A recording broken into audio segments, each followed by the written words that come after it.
आइए आज कोविड 19 संबंधित अहम जानकारी professor doctor Prabhat Kumar Singh, director AIIMS Patna से लेते हैं।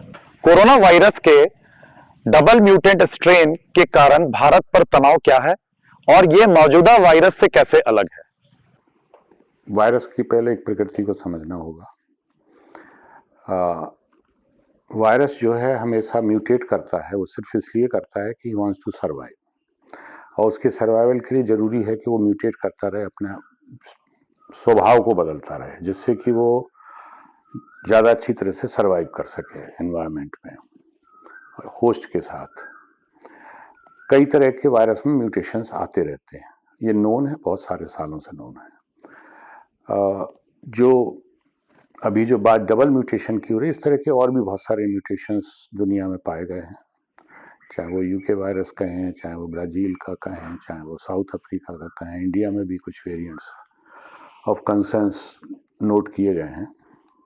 उसी तरह से एक डबल म्यूटेशन वायरस है। इसमें क्या है कि वायरस में दो तरह के म्यूटेशन एक साथ मिले हैं। ये अपने आप में बड़ी एक अलग सी वो है, और दूसरा ये है कि इसके साथ पाया गया कि आपकी जो इम्यून मैकेनिज्म है उसको एस्केप करता है। तो जब कोई चीज़ आपकी इम्यून मैकेनिज्म को एस्केप करेगी तो नेचुरली एक बहुत ज़्यादा डेंजरस स्थिति पैदा कर सकता है और ख़तरनाक हो सकता है। तो इसीलिए इसका ये हमारे लिए बहुत ज़्यादा प्रॉब्लमेटिक है।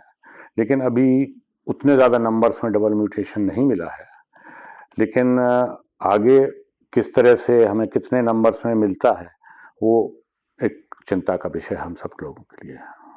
दूसरी लहर में कोविड 19 कितना घातक है और इस दूसरी लहर का सामना करने के लिए हमें कैसे तैयार होना चाहिए?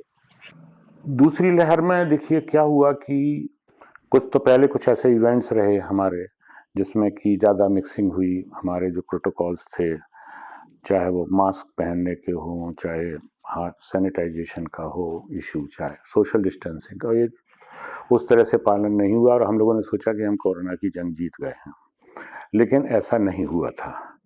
और इसकी जो कमी हुई उसकी वजह से जो आज इतने ज़्यादा केस बढ़े हैं, वो एक बहुत बड़ा रीज़न हमारे साथ रहा।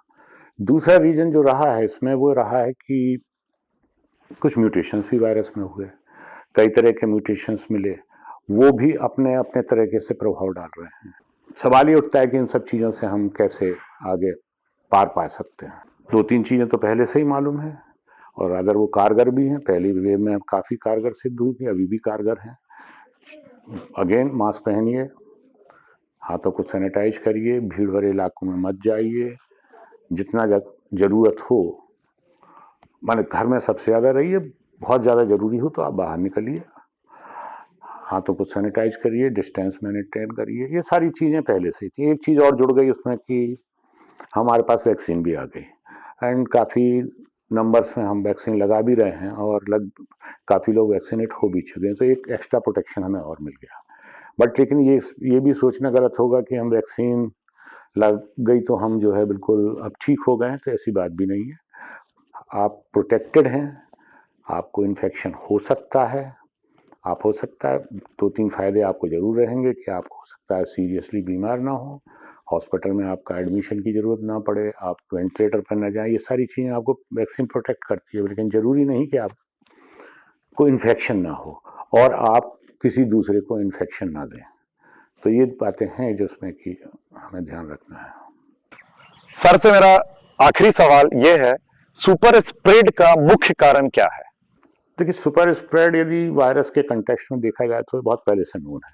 वायरस क्या, जितने भी इन्फेक्शियस बीमारीज हैं उनके बारे में पहले से सुपर स्प्रेड्स के बारे में माना जाता है। सुपर स्प्रेड्स को आप इस तरह से समझिए कि सारे वायरस या बैक्टीरिया जो भी होते हैं वो एक जैसी तरह से इन्फेक्ट नहीं करते, स्प्रेड नहीं करते। कुछ वायरस बड़ी तेजी से इन्फेक्ट करते हैं, कुछ वायरस कम स्पीड से करते हैं। एक ही तरह का वायरस जो है डिपेंड करता है कि किस पेशेंट जो स्प्रेडर बना है उसमें कितना वायरल लोड है। यदि उसमें वायरल लोड ज़्यादा होगा तो वो ज़्यादा लोगों को इन्फेक्ट करेगा। फिर डिपेंड करता है कि उस आदमी जो स्प्रेडर है वो कहाँ पर काम करता है। यदि वो ऐसी जगह काम करता है जहाँ से कि वो कई सैकड़ों लोगों के कांटेक्ट में आता है तो ही becomes a super spreader. Then कुछ इवेंट्स होते हैं जिनको कि हम सुपर स्प्रेड इवेंट्स कहते हैं। ऐसे जैसे कोई रिलीजियस वर्क हो रहा है जहाँ पे बहुत सारे लोग इकट्ठे हो रहे हैं, गेम हो रहे हैं जहाँ पे कि बहुत सारे लोग देखने वाले भी हैं। तो ऐसा इतिहास में नोन है कि सुपर स्प्रेड इवेंट्स हुए हैं। पहली वेव में आपने देखा होगा इटली में भी सुपर स्प्रेड इवेंट्स हुआ था, जिसकी वजह से बहुत सारे लोग एक साथ बीमार पड़ गए थे। तो ऐसे इवेंट्स को हमें नहीं होने देना है।